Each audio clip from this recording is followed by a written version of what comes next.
Platicábamos hace un momento sobre esta pretensión que existe de regreso a clases presenciales en algunos estados de nuestro país.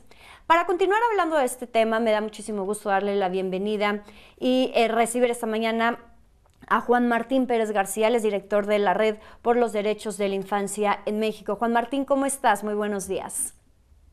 Muy buenos días, gracias por esta oportunidad y sobre todo por mantener abierta la conversación para que niños, niñas y adolescentes estén presentes en la agenda.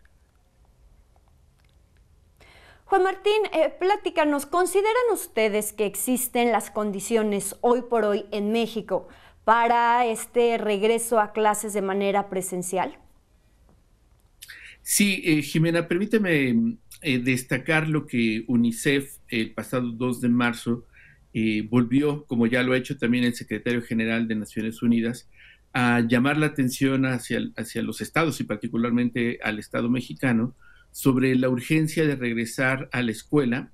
Y es importante ubicar, Jimena, que este retorno tiene que ser gradual, tiene que ser participativo y sobre todo seguro. Esto implica tomar diversas medidas. La primera, lo que está sucediendo afortunadamente, que ya es un tema de conversación pública y política. Lo segundo, también está sucediendo, es que ya entidades como Jalisco, como Campeche, literalmente hacer experiencias.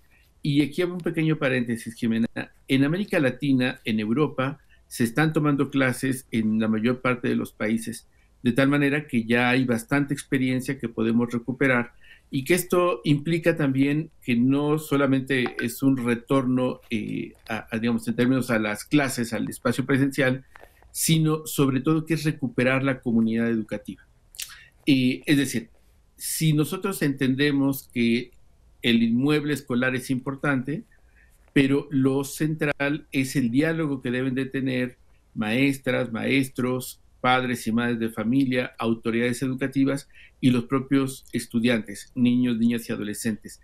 Esto va a permitir afrontar mucho de lo que un año ya, Jimena, de confinamiento y que ya hablamos en el mundo adulto de fatiga pandémica, pero en niños, niñas y adolescentes hay evidencia científica de que particularmente con los niños pequeños de 0 a 6 años, está afectando su socialización, están retardando su desarrollo, por ejemplo, de hablar, el control de esfínteres, o aquello que ya habían conquistado se fue perdiendo porque un año de confinamiento para la vida de un niño o una niña es mucho tiempo. En el caso de los adolescentes, lamentablemente, Jimena, está incrementando los padecimientos de salud mental, ansiedad, depresión, ideas suicidas. Incluso en algunos casos existe también lo que le conocen como el síndrome de la cabaña, es decir, llegan a incorporar tal nivel de miedo que ya no quieren salir por miedo al virus. Y aunque esto, por supuesto, no tenemos en el caso mexicano datos oficiales que nos permitan conocer la dimensión o lo grave de esto, las familias sí están reportando serias dificultades, digamos, por ejemplo, cambio de alimentación, problemas de sueño, porque niños, niñas y adolescentes necesitan el movimiento, necesitan la socialización y el juego como parte de su libre desarrollo. Si esto no se tiene en casa porque están confinados, pues va a ser muy difícil que puedan mantener, y ya de hecho es mucho tiempo para ellos, puedan mantenerse estables. Hay una contradicción, Jimena, que hemos estado señalando hace tiempo. Se han abierto las industrias, incluso se han abierto lugares de recreación para el mundo adulto. En el caso de la Ciudad de México, los centros comerciales 24 horas, pero siguen cerrados los parques públicos, por ejemplo, o las escuelas en muchos lugares. Esta visión basada en el mundo adulto, en las preocupaciones, en la economía, hace que los niños y niñas se hayan quedado olvidados y esto, por supuesto, va en contra de sus derechos. Juan Martín, ¿qué experiencias podríamos rescatar, retomar en México de otros países de Europa, de Latinoamérica, para que se dé este regreso a clases gradual, participativo y seguro que ustedes proponen? Mira, por ejemplo, España, ahorita mostraré otros, pero España ya hace pues cerca de unos 6, 7 meses que regresó a clases, y ahí una cosa muy valiosa es que decidieron que las actividades escolares fueran en los patios escolares.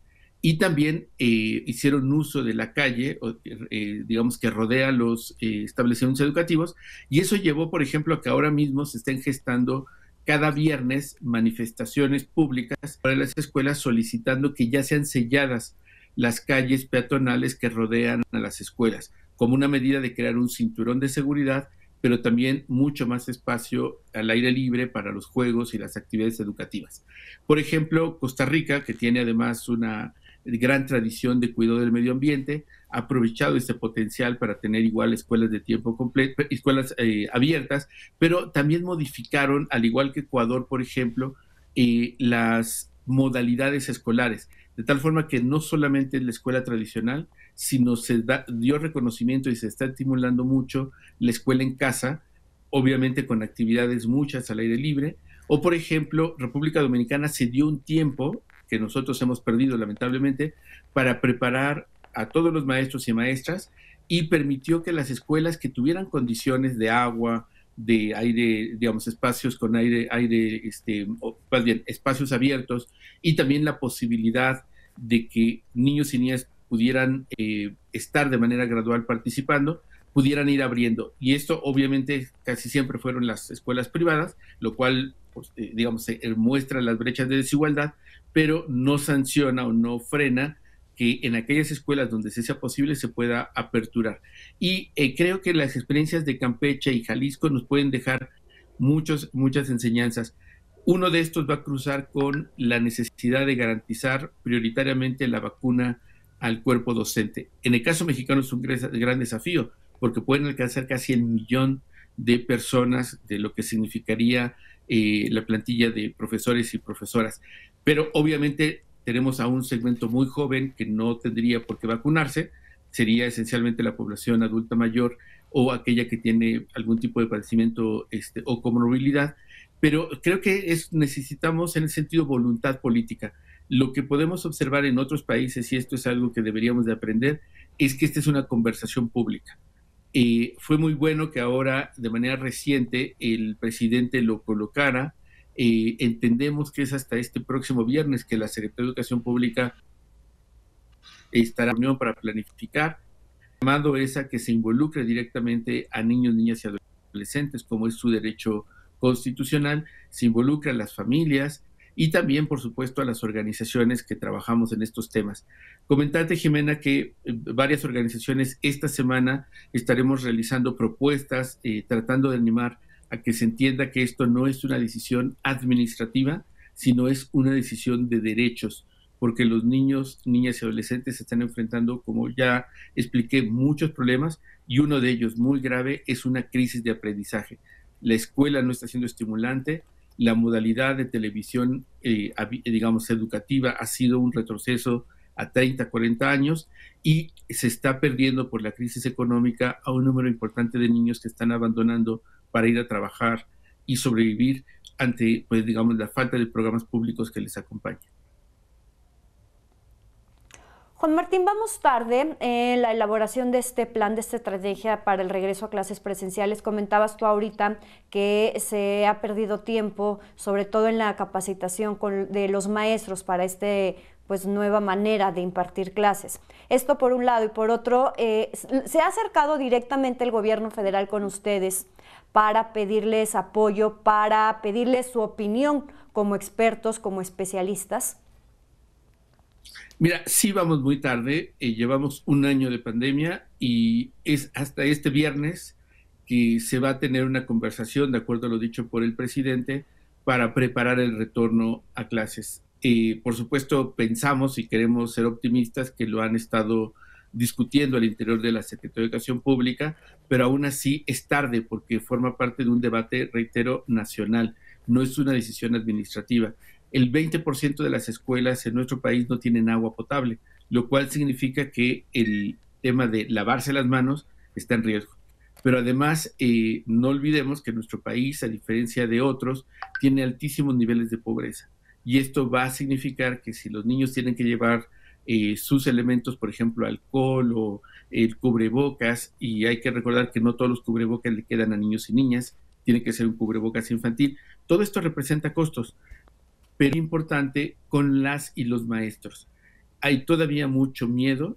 Llevamos pues un año hablando del tema, la vacuna se está viendo como una solución, pero no se le ha compartido a la plantilla docente, que insisto, Jimena, es 1 millón de personas, que vamos a tener que sobrevivir con este virus. El virus no se va a ir y tenemos, con vacuna o sin vacuna, que aprender a sobrevivir como lo hicieron hace 100 años con la gripe española que le llamaron.